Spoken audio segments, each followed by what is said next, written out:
Good morning, guys. Welcome to the physics class. Hopefully, you all are doing well. As you know, this is Afaz going to join you from Greenpeace School. So, guys, our today topic is about the thermal expansion. As you know that in the previous session, like in the previous class, what we have done some scales about the thermometer, scales of thermometers, explanations like the categories degree centigrade, Fahrenheit, and degree Celsius. And one thing more, that is that mercury in glass thermometer, properties, advantages and disadvantages as well. So today we will discuss about the thermal expansion, that what is thermal expansion. तो आज का जो हमारा topic है वो क्या है, thermal expansion. कि भाई थर्मल एक्सपेंशन होता क्या है, what is the meaning of thermal expansion. As you know that what is the meaning of thermal. Therm means heat, fine. And expansion का मतलब कोई भी चीज़ अगर एक्सपेंड कर जाती है, इफ एनी ऑब्जेक्ट और any body will be expand.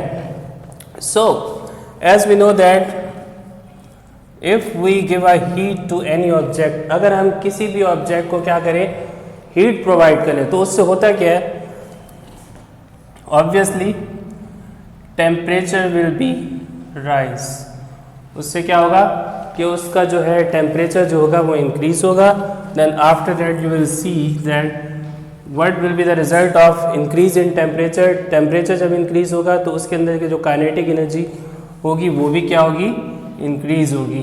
तो काइनेटिक एनर्जी क्या होगी, मॉलिक्यूल्स की इंक्रीज होगी.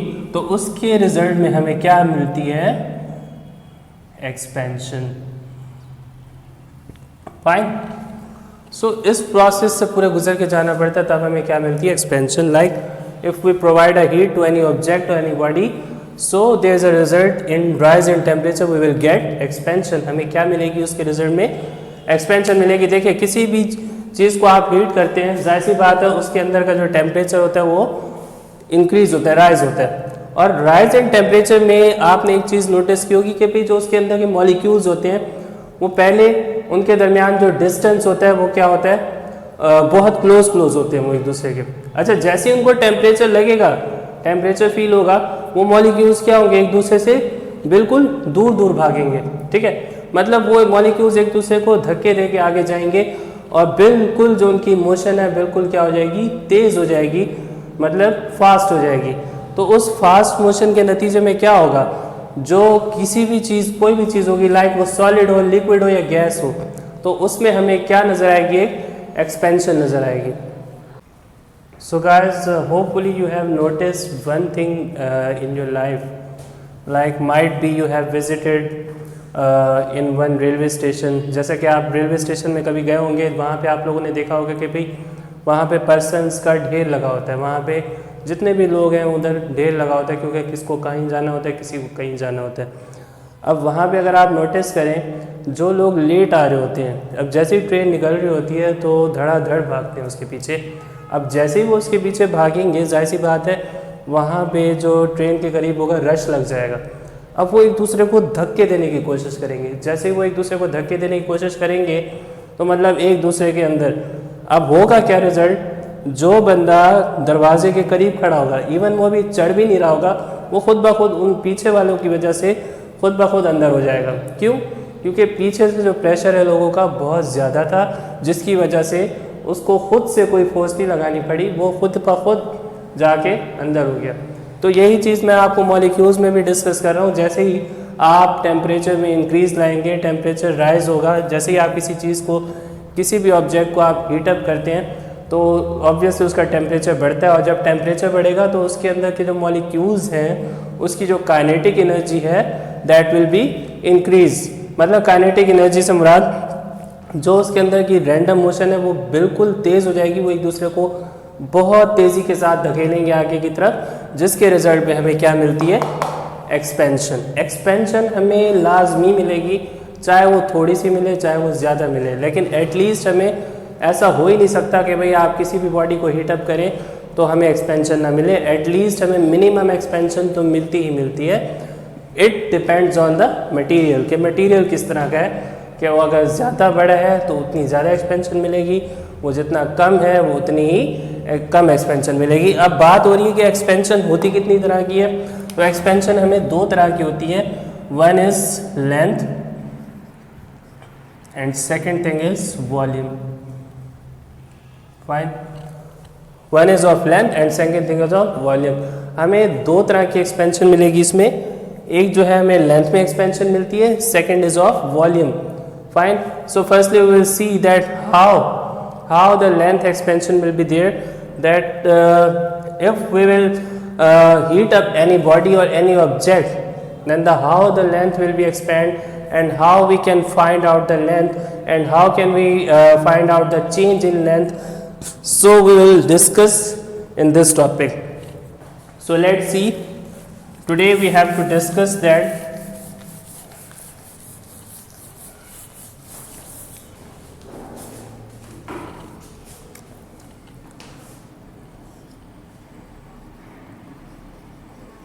linear thermal expansion.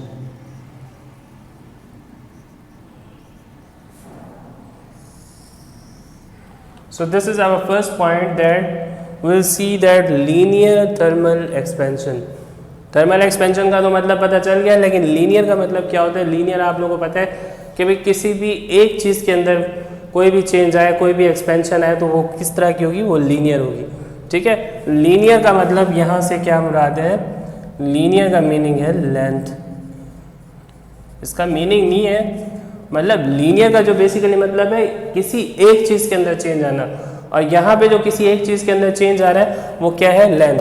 ठीक है, सो this is the factor that यहाँ पे इसकी वजह से किस में चेंज आएगा, लेंथ के अंदर। तो हम देखेंगे लीनियर थर्मल एक्सपेंशन के अंदर कि भाई किसके अंदर चेंज आ रहा है, लेंथ के अंदर। सो सबसे पहले बात है, हम एक एग्जांपल लेते हैं, लाइक हमारे पास एक रॉड है।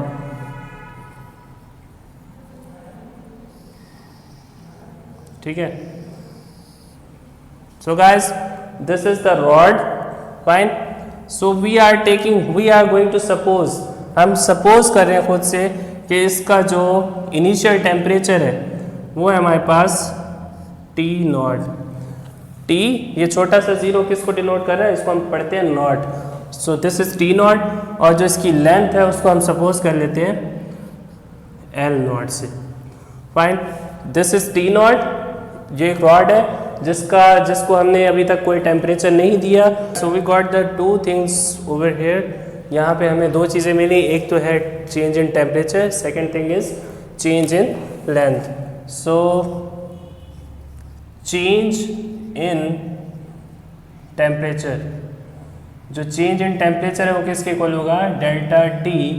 It means equals to what, जो चेंज इन टेम्परेचर है किसके इक्वल होगा, T माइनस टी नॉट। मतलब इस पोर्शन में से अगर हम ये वाला पोर्शन माइनस कर दें तो हमें क्या मिल जाएगा, चेंज मिल जाएगा, like T minus T naught. In this way we can easily find out the change in length. Change in length क्या होगी, delta L equals to L minus L naught. मतलब इस जो हमें न्यू लेंथ मिली उसमें से अगर हम एक्चुअल लेंथ माइनस कर दें, fine, new length minus actual length will be the change in length, and new temperature minus actual temperature will be the change in temperature. Fine, तो चेंज इन टेम्परेचर को हम कैसे लिखते हैं, T minus T not, and change in length को L minus L not. जैसे कि हमने मैं आपको एक चीज़ याद दिला दूँ, हमने वेलोसिटीज पढ़ी थी ना, तो हमने न्यूमेरिकल्स किए थे लास्ट टाइम, जिसमें हम देखते थे अगर चेंज इन वेलोसिटी होती तो क्या होता था उसमें से, जो हमें मतलब फाइनल वेलोसिटी में से हम क्या करते थे, इनिशियल वेलोसिटी माइनस कर देते थे, लाइक Vf माइनस Vi। मतलब जो हमारे पास न्यू वेलोसिटी आती थी उसमें से हम इनिशियल माइनस कर देते थे। सो this is also a new thing, तो हम न्यू में से जो इनिशियल है वो क्या करेंगे, माइनस करेंगे, so we will get the change. Now as we know that delta L मतलब चेंज इन लेंथ जो है डायरेक्टली प्रोपोर्शनल है चेंज इन टेम्परेचर के।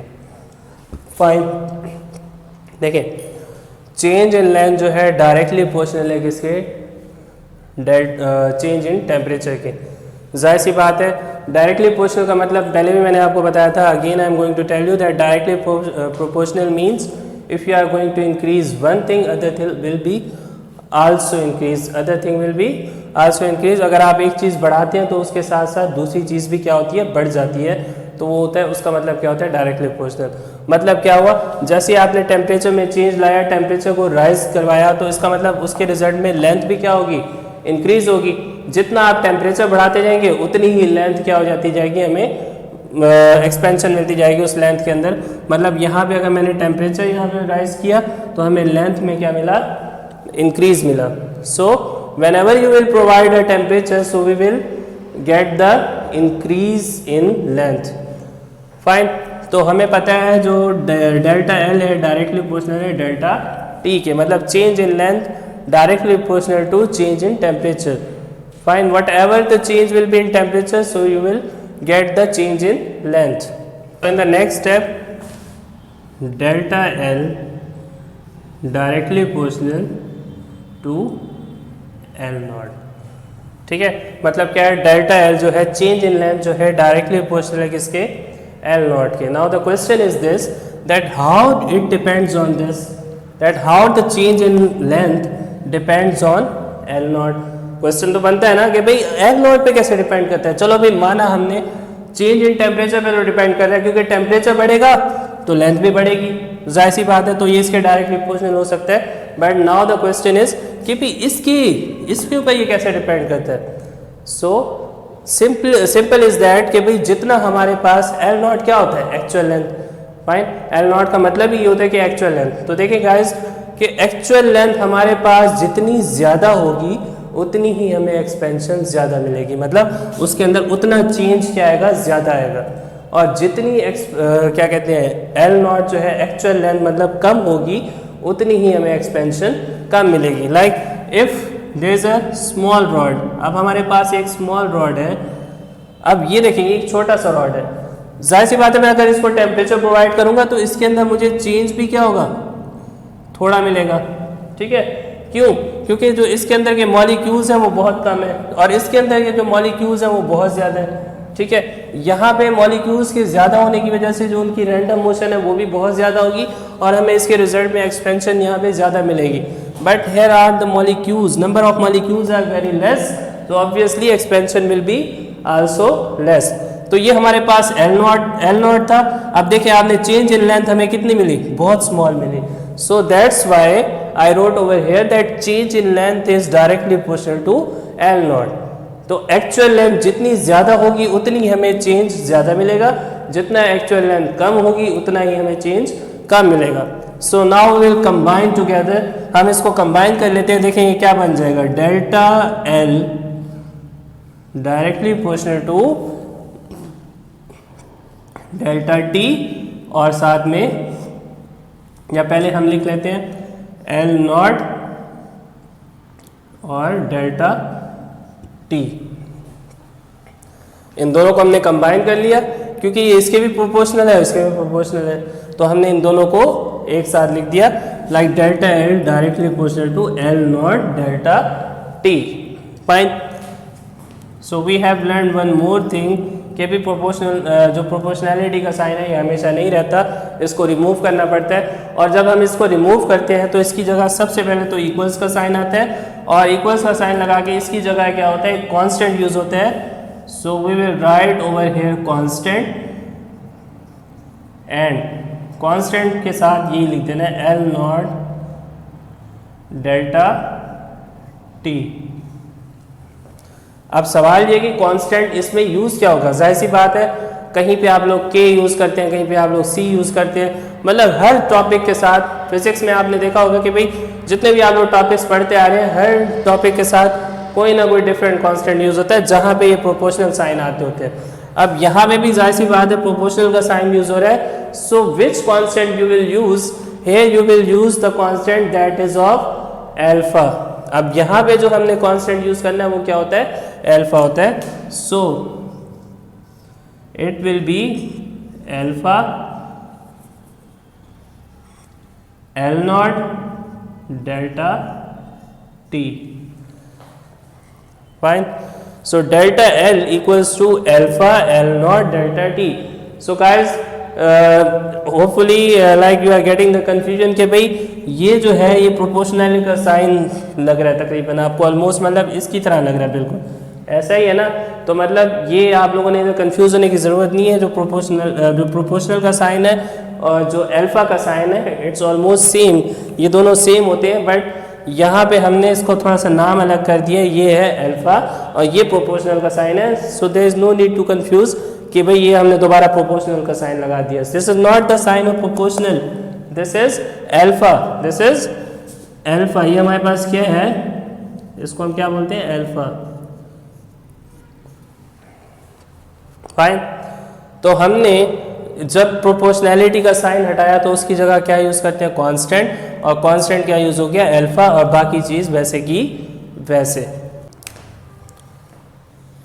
Okay guys, now we'll see that what is the field of alpha, that which meaning alpha is giving। हमें ये जो है alpha meaning क्या दे रहा है, alpha का मतलब क्या है।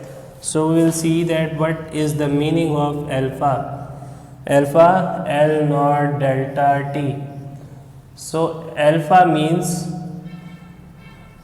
coefficient of linear thermal expansion. Alpha को हम क्या बोलते हैं, coefficient of linear thermal expansion.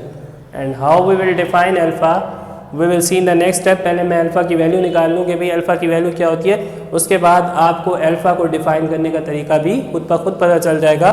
So if will take out the value of alpha, देखें अगर आप अल्फा की वैल्यू निकालें तो कैसे निकालेंगे, इन अल्फा के साथ ये सारी की सारी वैल्यूज़ क्या हो रही है, multiply, but here it will be divide. अगर हम इन सारी वैल्यूज़ को इस तरफ ले आए तो ये डेल्टा एल से क्या हो जाएंगी, डिवाइड हो जाएंगी। So it will become alpha equals to delta L upon L naught delta T. So this is the value of alpha. ये हमारे पास किसकी वैल्यू निकल आई, अल्फा की। ये पूरी जो तीनों चीज़ें थी, दोनों चीज़ें, ये इसके साथ क्या हुई थी, अल्फा के साथ multiply, but here it will be divide. So now we got the value of alpha. So now the thing is that how we will define alpha, कि हम अल्फा को डिफाइन कैसे करेंगे, this is the main question. So guys यहाँ पे ज़रा आप notice करें, हमारे पास ऊपर भी एक लेंथ है, नीचे भी एक लेंथ है। This is the change in length and this is the actual length, but both are the length. तो अगर हम इस पार्ट को थोड़ा सा सेपरेट कर लेंगे, देखें तो this is known as fractional part. इसको क्या बोलते हैं हम, फ्रैक्शनल पार्ट। अब यहाँ पे क्योंकि फ्रैक्शनल पार्ट में क्या यूज़ हो रहा है, लेंथ यूज़ हो रही है, so we will say that this is known as fractional length, this is known as fractional length.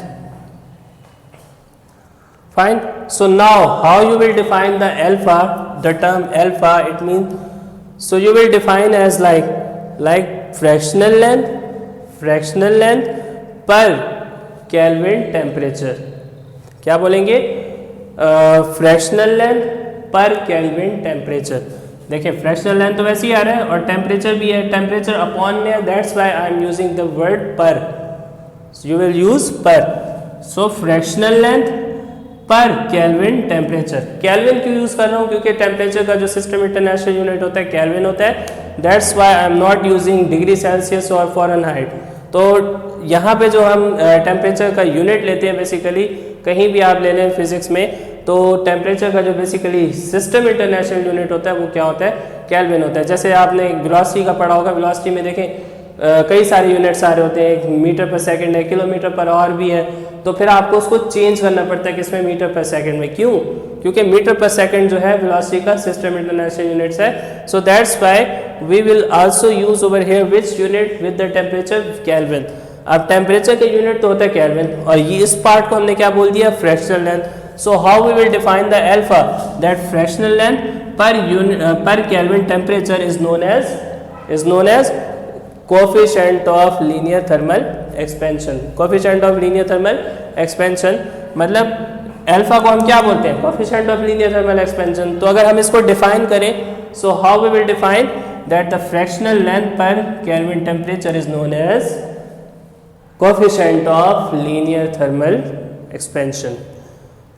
Now if we see that if we want to take out the new length, अगर हमें new length निकालनी है, मतलब अगर हमें कोई question दे दिया गया और हमें कहा जाए कि भाई आपने इतना टेम्परेचर जी इसको प्रोवाइड किया तो आपने इसकी न्यू लेंथ हमें निकाल के दें। So how we will take out the new length, so we will take by this formula, क्योंकि हमें पता है चेंज इन लेंथ जो है किसके इक्वल होता है, चेंज इन लेंथ किसके इक्वल होता है, यहाँ देखें change in length equals to L minus L naught. So we will replace delta L by L minus L naught. इसकी जगह हमने क्या यूज किया, L minus L naught, because delta L equals to L minus L naught equals to आगे क्या आ गया, alpha L naught delta T, वैसे का वैसे लिख देंगे। अब अगर हमें न्यू लेंथ माइंड करनी है, न्यू लेंथ को हमने किससे सपोज किया था, we have supposed the new length with L but the actual length was L naught। तो हमें क्योंकि यहाँ पे न्यू लेंथ फाइंड करनी है तो न्यू लेंथ के लिए हमें L को इधर ही रहने देना है and we will shift the L naught over there. तो हमें L नॉट को क्या करना है, दूसरी तरफ शिफ्ट कर देना है। So it will be L equals to, ये माइनस का L नॉट है, उधर जाके किसका हो जाएगा, प्लस का। So it will become L naught plus alpha L naught delta T। Fine, so now will see that L equals to, यहाँ से आप देखिए क्या कॉमन आ रहा है दोनों में, प्लस से पहले और प्लस के बाद कौन सी चीज़ें सेम है, L naught we will take the common. So what is the remaining part, यहाँ से क्या बचेगा, L naught divide by L naught 1 plus alpha, L naught बाहर आ चुका है तो सिर्फ क्या बचा साथ delta T। So this is the formula for new length. तो गाइस आपने यहाँ से तीन चीज़ें फाइंड आउट की हैं, एक डेल्टा L है, अल्फा है and the third thing is L like new length. Like अगर आपने चेंज इन लेंथ फाइंड करना है कि इसके अंदर कितना चेंज आया इस लेंथ के अंदर, जब आपने इसको टेम्परेचर दिया उसके अंदर कितना चेंज आया, so you will use this formula. Fine, if you want to find out the coefficient of linear thermal expansion, like अगर आपने ये मालूम करना है कि भाई कितनी लेंथ रिक्वायरमेंट होगी जब हम उसको इतना टेम्परेचर देंगे, मतलब हमें उसको कितना टेम्परेचर देना पड़ेगा कि हमें इतनी लेंथ मिल जाए, तो उस चीज़ की जो क्वांटिटी है वो क्या बताएगी, वो अल्फा है। ठीक है, उसके लिए आप अल्फा वाला फॉर्मूला यूज़ करेंगे coefficient of linear thermal expansion के, भाई अगर हमें इतनी लेंथ चाहिए तो हमें इसके लिए कितना टेम्परेचर देगा, ये उस चीज़ की क्वांटिटी को बताएगा। And the third thing that if you want to find out the new length, कि अगर आपको न्यू लेंथ फाइंड आउट करनी है तो उसके लिए आप क्या करेंगे, मतलब अगर आपने ये सिर्फ ये फाइंड आउट करना है कि ये वाला पोर्शन जो हमें ये न्यू लेंथ मिली है, अगर आपने ये फाइंड आउट करनी है कि इसकी क्वांटिटी कितनी है, ये लेंथ जो है हमें कितनी मिली है, तो उसके लिए आपने ये वाला फॉर्मूला यूज करना है, L equals to L naught into 1 plus alpha delta T। In this way you can easily find out this all things. So now will move on the next point that is volume thermal expansion. Okay guys, so as we have discussed that we have two types of expansion, we have two types of thermal expansion, one is of linear thermal expansion which we have done, जो हमने कर ली, और जो second जो है हमारे पास वो क्या है, वॉल्यूम थर्मल एक्सपेंशन। लीनियर का मतलब क्या था कि भाई किसी भी एक चीज़ के अंदर चेंज आना, और वहाँ पे किसके अंदर चेंज आ रहा था, हमारे पास लेंथ के अंदर। लेकिन वॉल्यूम जो है, वॉल्यूम में हमें कितनी तरह का चेंज मिलेगा, क्योंकि आपको पता है जो वॉल्यूम होता है वो किसके इक्वल होता है, length multiply by breadth multiply by height. इसका मतलब क्या है कि यहाँ पे आपको लेंथ के अंदर भी चेंज मिलेगा, ब्रेड्थ के अंदर भी चेंज मिलेगा and you will get the change in height as well. यहाँ पे हमें तीन तरह के चेंजेस मिलते हैं, लेंथ के अंदर भी, ब्रेड्थ के अंदर भी और हाइट के अंदर भी। So this is known as volume thermal expansion. Suppose if I am taking one container, अगर हमारे पास एक कंटेनर है, ठीक है,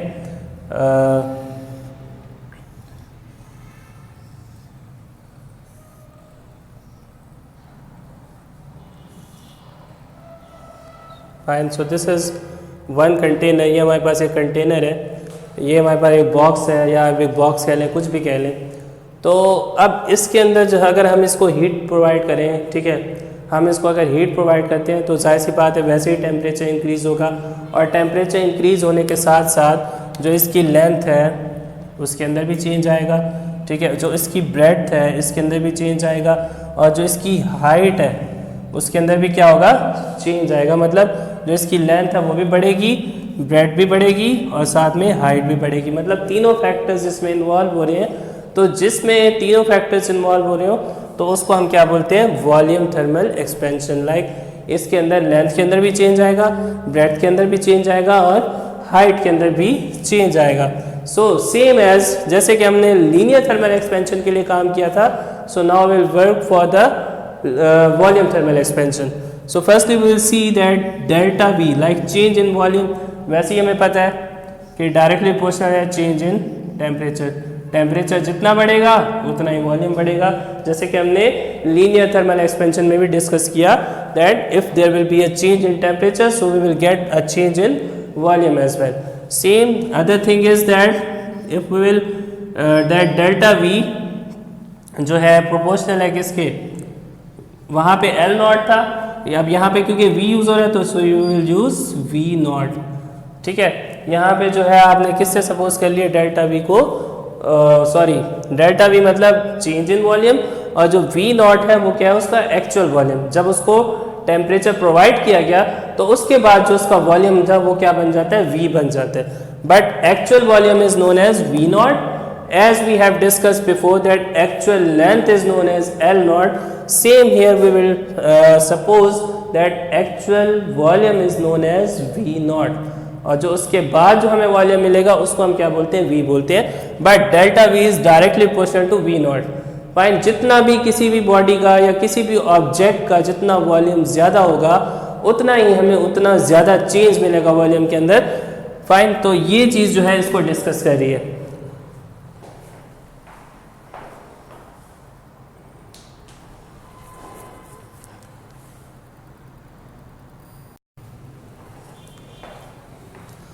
अच्छा जी, अब अगर हम इन दोनों को कंबाइन करें सेम वैसे ही, तो ये हमारे पास क्या बन जाएगा, delta V proportional V naught delta T, ठीक है। जैसे हमने उसके अंदर कंबाइन किया था वैसे ही हम यहाँ पे कंबाइन करते हैं। तो देखें सेम काम होता जा रहा है हमारे पास। फर्क क्या है, वहाँ पे लेंथ था तो हमने L नॉट यूज़ किया, यहाँ पे वॉल्यूम है so you will use V naught. Fine, but proportional sign will remain same, जो जिसके फैक्टर्स हैं वो भी सेम रहेंगे, उसमें कोई चेंजेस नहीं आ रहे। आपके सामने बिल्कुल ही आसान है, कोई मसला नहीं है, कोई टेंशन नहीं होगी आपको। So you will see that delta V like change in volume proportional to V naught delta T, we have combined both. So now we will remove the proportionality sign, and in place of proportionality sign which what thing we will put, we will use a constant like delta V equals to, जब आप proportionality का sign हटाते हैं तो equals का sign लगता है, और प्रोपोर्शनलिटी साइन की जगह क्या यूज़ होता है, कांस्टेंट यूज़ होता है, and with constant these terms will remain same. Fine, now delta V equals to, अब यहाँ पे जो हमारे पास कांस्टेंट यूज़ होगा वो थोड़ा सा अलग होगा, ठीक है। वो क्या होगा, देखो प्रीवियस जो लेंथ वाला है हमने उसमें क्या यूज़ किया था, alpha, but here we will use beta. What, beta. से फर्क कितना है, यहाँ पे जो कांस्टेंट यूज़ होगा वो हमारे पास क्या होगा, beta. Other things will remain same, V naught delta T। Fine, so now if we want to take out the term beta, अगर हम यहाँ से बीटा की वैल्यू निकालना चाहें, so it will become what, it will become beta equals to, देखें ये चीज़ जो है इस पूरे बीटा से क्या हो रही है, multiply, but here it will be divide, so it will B delta V upon V not and change in temperature. तो इस पूरी चीज़ को मैं यहाँ पे ले आया तो ये क्या हो गया, यहाँ पे डिवाइड हो गया। इसको फिर मैंने बाद में सीधा करके लिख दिया, beta equals to delta V upon V naught delta T।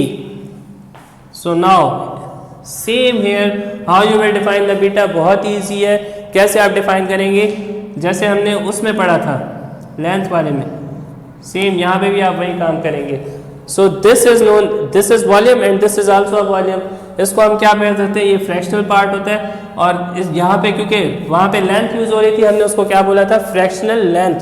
Now we will see that this is known as fractional volume, fractional volume. So how you will define the beta? Same, fractional volume per Kelvin temperature is known as beta. Fine. और इस beta को बोलते क्या है, जैसे कि हमने पिछले टॉपिक में पढ़ा था, अल्फा को हमने क्या बोला था, coefficient of linear thermal expansion. तो हम बीटा को क्या बोलेंगे, क्योंकि हमने ये वॉल्यूम में यूज किया, so we will say that coefficient of volume thermal expansion. ठीक है, coefficient of volume thermal expansion, ये किसको बोलते हैं, बीटा को। And how we will define the beta, like how we will define the coefficient of volume thermal expansion, we will say that fractional volume per kelvin temperature is known as beta. Fine. So in this way you can easily learn the definition of beta. Now we will find out the same like new volume. जैसे कि हमने पिछले उसमें पढ़ा था कि हमने जो न्यू लेंथ फाइंड कर देगी, अब यहाँ पे जो है हमें न्यू वॉल्यूम फाइंड आउट करना है। So how, what is the strategy, what is the method that we can easily find out the new volume. जैसे कि हमने पढ़ा है, change in volume equals to V minus V naught. ठीक है, मतलब न्यू वॉल्यूम में से हम अगर एक्चुअल वॉल्यूम को माइनस कर देते तो हमें चेंज इन वॉल्यूम मिलता है। जैसे कि हमने पढ़ा था उसमें that delta L equals to L minus L naught. So here delta V is there and in place of L we used over here V, and in place of L naught we used what, V naught, and now we will replace delta V with V minus V naught। हम यहाँ पे delta V की जगह क्या use करेंगे, V minus V naught equals to, ये other things will remain same, beta V naught and delta T। अब क्योंकि आपको न्यू वॉल्यूम मालूम करना है, एक्चुअल वॉल्यूम से आपका कोई ताल्लुक नहीं है अभी, आपने न्यू वॉल्यूम, आपने ये देखना है कि भाई जो हमें न्यू वॉल्यूम अगर मिलता है तो हम न्यू वॉल्यूम को कैसे फाइंड आउट कर सकते हैं। So this is the actual volume and this is the new volume. तो न्यू वॉल्यूम को इधर ही रहने देना है और जो एक्चुअल वॉल्यूम है उसको उस तरफ ले जाएंगे। So it will be V equals to V naught plus beta V naught delta T। What is the common part from here, यहाँ से हमें कॉमन क्या मिलेगा, दोनों में V नॉट है तो आप V नॉट को क्या निकाल लेंगे, common. So what will remain inside, 1 plus beta delta T। So this is the expression for volume. So in this way you can easily find out the three things from volume thermal expansion as well. जैसे कि हमने linear thermal expansion से 3 तरह की चीज़ें find out की थी, तो यहाँ से भी हमने वैसे ही करनी है। तो सबसे पहली चीज़ है कि अगर आपने change in volume निकालना है कि भाई किसी भी कंटेनर है या कोई बॉडी है कि उसके अंदर कितना वॉल्यूम का चेंज आया है, कितना चेंज जो मालूम करना है आपने, वो इस फॉर्मूले से आपने फाइंड आउट कर सकते हैं कि उसके अंदर कितना चेंज आया। Fine. And the next thing is beta.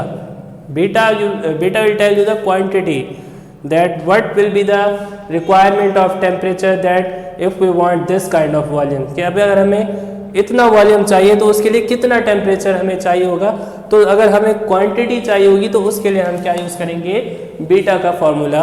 And the next and the last thing is new volume. If you want to take out the new volume, कि भाई इसके अंदर न्यू वॉल्यूम जो है हमें कितना मिला है, मतलब न्यू लेंथ, न्यू ब्रेड्थ और न्यू हाइट हमें कितनी मिली है, क्योंकि वॉल्यूम के अंदर 3 तरह की चीज़ें होती हैं। तो हमें न्यू वॉल्यूम के अंदर भी जाहिर सी बात है तीनों चीज़ों के अंदर चेंज आएगा, लेंथ के अंदर भी, ब्रेड्थ के अंदर भी और हाइट के अंदर भी। तो 3 तरह की चीज़ों के अंदर अब आपने अगर ये फाइंड करना है कि भाई उसका जो न्यू वॉल्यूम है वो कितना इंक्रीज होगा या उसके अंदर कितना चेंज आया, या वो हमें न्यू वॉल्यूम मिला कितना, एग्जैक्ट कितना मिला, तो वो जो है वो आप इस फॉर्मूले से इजीली फाइंड आउट कर सकते हैं। So this was our topic that today we have discussed about the linear thermal expansion, and the volume thermal expansion. And yeah, one more important thing I would like to share with you. Okay guys, now I am going to tell you the one more important and most interesting thing, that is about the coefficient of LTE, means linear thermal expansion. इसको मैंने short form में लिख दिया है, तो इसको हम क्या बोलते थे, alpha. And one more thing is beta. We will say that coefficient of volume thermal expansion, इसको हमने क्या बोला, बीटा. अच्छा, इसकी जो हमने सबसे इंटरेस्टिंग चीज़ देखनी है वो क्या है आज, वो ये शायद आप लोगों की बुक में आप लोगों को गिवन भी हो कि भाई जो अल्फ़ा, क्योंकि हर जो मटेरियल के लिए अल्फ़ा और बीटा की वैल्यू होती है वो डिफरेंट होती हैं. लाइक मैंने, अगर मैं यहाँ पे एक एलुमिनियम की एग्जांपल ले लूँ, किसकी, एलुमिनियम की. एलुमिनियम क्या है, एक मेटल है. तो इसके लिए, हर मेटल के लिए या हर मटेरियल के लिए जो अल्फ़ा और बीटा है उसकी एक अलग वैल्यू आएगी आपके पास. एलुमिनियम के लिए लाइक अल्फ़ा की जो वैल्यू होती है वो होती है 2.4 मल्टीप्लाई बाय 10⁻⁻⁵. और जो बीटा के लिए होती है वो क्या होती है, 7.2 मल्टीप्लाई बाय 10⁻⁻⁵ पर kelvin. And same here you will use the unit per kelvin. पर केल्विन कैसे आया ये मैं आपको बाद में बताऊंगा. लाइक केल्विन इनवर्स, केल्विन की पावर -1 कैसे आई, ठीक है. तो इसका यूनिट आपको कैसे पता चला ये मैं भी बताऊंगा आगे. But now we will see that जो अल्फ़ा के लिए एलुमिनियम, जो मतलब एलुमिनियम के लिए जो अल्फ़ा की वैल्यू है वो कितनी है, 2.4 multiply by exponent -5. Same you will say for beta 7.2 exponent -5. यहाँ पे जो है हमारे पास 7.2 मिल रहा है. अच्छा, अब अगर हम यहाँ पे एक चीज़ नोटिस करें, क्योंकि हमें पता है अल्फ़ा जो होता है वो क्या होती है, लीनियर थर्मल एक्सपेंशन. अल्फ़ा में सिर्फ क्या यूज़ होती है, लेंथ यूज़ होती है. लेकिन जो वॉल्यूम है, वॉल्यूम के अंदर हमें 3 तरह के फैक्टर्स मिलते हैं. In volume we use length, bread and height, ठीक है. इसके अंदर तो सिर्फ लेंथ होती है, और उसके अंदर क्या होता है, लेंथ भी होता है, ब्रेड भी होता है और हाइट भी होती है. That's why here quantity is more. यहाँ पे जो नंबर है हमारे पास ज़्यादा है, वो क्या है, 7.2. इसका मतलब क्या हुआ, if we multiply 2.4 with 3, so it will be 3 4s are 12, 1 carry, 3 2s are 6 and 1 7. so we will get the value 7.2. और अगर आप गौर से देखें तो ये 7.2 किसकी आ रही है, ये बीटा की वैल्यू है एल्यूमिनियम के लिए. ये किसकी वैल्यू है, बीटा की. इफ वी मल्टीप्लाई विथ 3, अब सवाल ये है, the question is that why I multiplied with 3. मैंने 3 से क्यों मल्टीप्लाई करवाया. जाहिर सी बात है, क्योंकि वॉल्यूम में जो है हमारे पास कितनी तरह की चीज़ें होती है, लेंथ भी होती है, ब्रेड भी होती है और हाइट भी होती है. लेकिन यहाँ पे तो खाली लेंथ होती है. तो लेंथ की वैल्यू हमारे पास सिर्फ क्या थी, 2.4 थी. लेकिन वहाँ पे जो है ब्रेड भी है और हाइट भी है. तो इसका मतलब उधर 3 चीज़ें हैं. तो अगर मैं 2.4 को 3 से मल्टीप्लाई कर दूँ, मतलब अल्फ़ा की जो वैल्यू है मेरे पास 2.4 है, उसको अगर मैं 3 से मल्टीप्लाई कर दूँ तो मेरे पास किसकी वैल्यू आ जाती है, बीटा की. So I think now you have clear. आपको क्लियर हो गया होगा कि भाई कि अगर हम क्या नाम है, अल्फ़ा की वैल्यू हमारे पास यहाँ पे क्या गिवन है, 2.4. तो अगर हम 2.4 को 3 से मल्टीप्लाई कर देते हैं, 3 से मल्टीप्लाई करने की वजह आपको पता है कि भाई क्योंकि वॉल्यूम के अंदर 3 तरह की चीज़ें आती है, लेंथ होती है, ब्रेड्थ होती है और हाइट होती है. तो यहाँ पे खाली लेंथ होती है. तो इसलिए अल्फ़ा की वैल्यू को अगर मैं 3 टाइम्स कर दूँ तो वो मुझे किसकी वैल्यू मिल जाएगी, बीटा की. So I can write that beta equals to 3 alpha. It means if I will multiply the value of alpha with 3, so I will get beta. इसकी एक पूरी complete derivation है which we will discuss in the next class. And class, this is very very important students. This is very very important कि भाई beta जो है आपसे पूछा जाता है that how beta equals to 3 alpha. So complete derivation is there. So our next topic is that how to derive beta equals to 3 alpha. So we will see in the next class. But now the thing is remaining, that is कि भाई kelvin की power -1 कहाँ से आ गई, इसका unit हमें कैसे पता चला कि भाई जो अल्फा और बीटा का यूनिट है 1/-, मतलब ये कि भी पर केल्विन कैसे आया, हमें कैसे पता चलेगा? So how we can say that the unit of alpha and beta is per kelvin. Fine, अब आपको पता है, आप लोगों ने अभी एक फॉर्मूला पढ़ा है, क्या नाम है, मैं ये वाला पोर्शन रेज कर देता हूँ थोड़ा सा।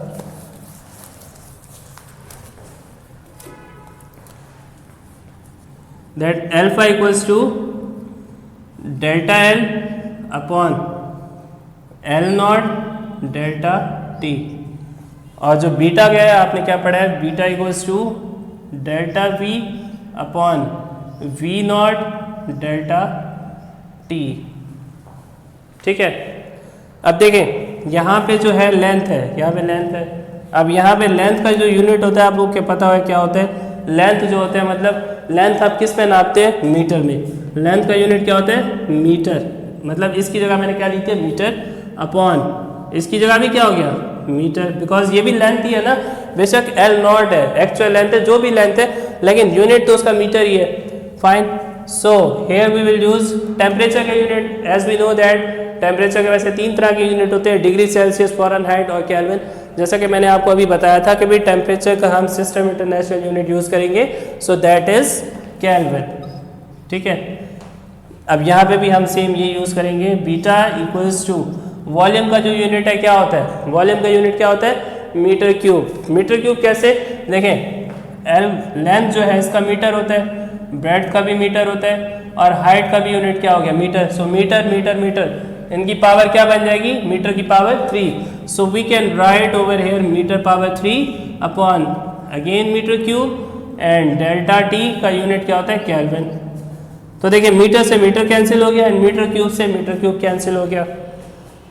Fine, so what is the remaining part, यहां से क्या बचा और यहां से क्या बचा, tell me. So what is the remaining part, अब देखिए यहां से ये कैंसिल हो गया तो ऊपर क्या बचा, 1 एंड 1 अपॉन के। अगर नीचे 1 बचता, ये केल्विन ऊपर होता, नीचे वाला 1 हम लिखते नहीं है तो सिर्फ मैं ऊपर के लिख देता, but upper A like if 1 will be in numerator so you can write. ठीक है, आप लोगों को लिखना चाहिए, लिखना चाहिए क्या मतलब लिखना ज़रूरी है फिर, तो ये क्या हो जाएगा 1 अपॉन के, and same here it will remain 1 upon के। अब देखें यहाँ पे k की पावर कुछ नहीं है तो क्या है, 1 है, तो जब ये k की पावर 1 ऊपर जाएगी तो क्या हो जाएगी, k की पावर -1, क्योंकि जो भी चीज़ अगर ये डिनोमिनेटर में इसकी पावर प्लस में है तो ऊपर आके क्या हो जाएगी, माइनस में। सेम इसकी भी क्या हो जाएगी, माइनस में, so k power -1। That's why we can say that what is the unit of alpha and beta, what is the unit, per kelvin. We can say per kelvin, because पर क्यों कह रहा हूं मैं, क्योंकि केल्विन जो है डिनोमिनेटर में है, वो तो बाद में हम उसको ऊपर ले आए तो वो, लेकिन पावर तो फिर भी माइनस में है, so we will use the word that per kelvin. ठीक है, so what is the unit of alpha and beta, per kelvin. So अब आप लोगों को पता चल गया होगा यहाँ पे मैंने पर केल्विन क्यों यूज किया, क्योंकि अल्फा का और बीटा का यूनिट क्या होता है, पर kelvin. So inshallah in the next class we will discuss that how beta equals to 3 alpha. We will see the complete derivation. Till then stay safe and wish you all the very best.